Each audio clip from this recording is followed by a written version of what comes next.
It's time for politicians and those in strategic positions who are above 60 to retire.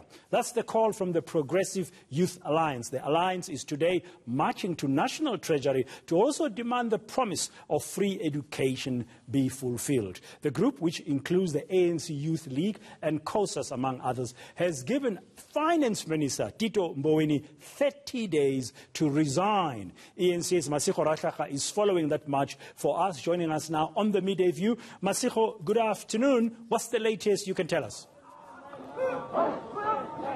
Good afternoon, Pradan. As you can see, we've just started moving. My colleague Ditiro Selepa will show you that the marchers have started making their way to National Treasury.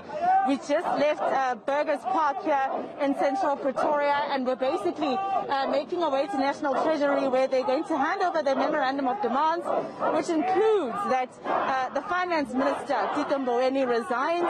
It includes that National Treasury must scrap historical debt for students who are owing. But I'm just going to try and go to our guest, Butanani Tabela of SASCO. He's the Secretary General of SASCO. Butanani, just very quickly, the President is also 68 years old. What do we do there? Well, I think we're clear that all public servants across spectrum must resign and must retire at the age of 60. So we can't have lawmakers who are above 60. So we're clear that our call is to all public servants, it is to all public representatives, which is from the local government to the provincial government and the National Assembly. Butanani, we've had ministers who have been in cabinet since 1994. Why now? Why are we telling them to resign now? This was supposed to be the norm, wasn't it, for a long time? Well, we can argue that it has been like that. For instance, we don't understand why we still have an lady, Pando, who's 70 years, who's still in Parliament, who should have retired. That is why consistently, as SASCO have said, Parliament is not a retirement home.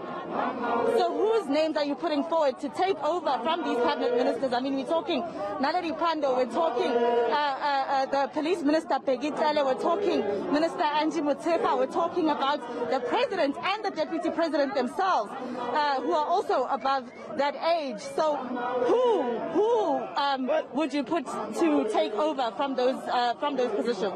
People who must take over is people who actually qualify, people who are under the age of 60. So there is no one specific that we are saying we are bringing to the table.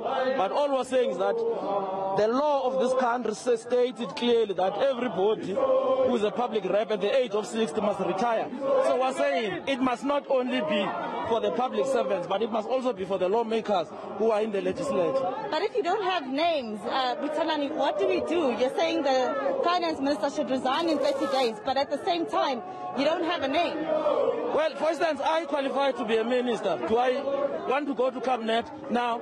Maybe yes, if it permits, but what we're saying is that, one, for instance, Comrade Tito, why we are adamant that he must leave. He has been so arrogant and he has been ignorant to the realities that our people are living. Every day he's on Twitter cooking fish, which we believe is mockery actually to those who are poor. Just very quickly, unemployment rates in the past 3 months, unemployment rates in the first 3 months of the year, 62% in South Africa. Obviously the youth taking a huge chunk of that percentage. Your reaction as the youth? Well, that is why we're here to say we are sick and tired and we are demanding jobs for youth.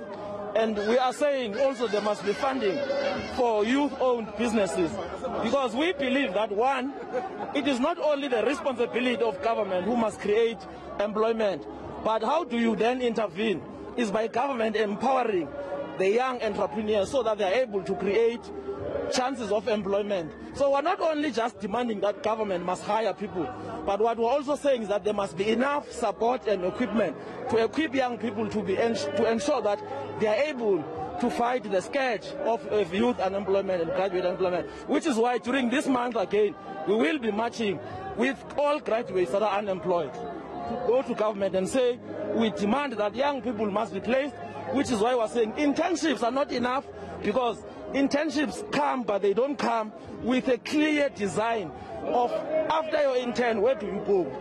Thank you very much. Butsanani Tabela, the Secretary General of SASCO, Praten. I know I took more of your time there, but obviously that was a pressing issue in terms of live reaction here on eNCA from ANC youth about the unemployment rate in South Africa. A lot of people would blame the leadership of the ANC for where we are in this country.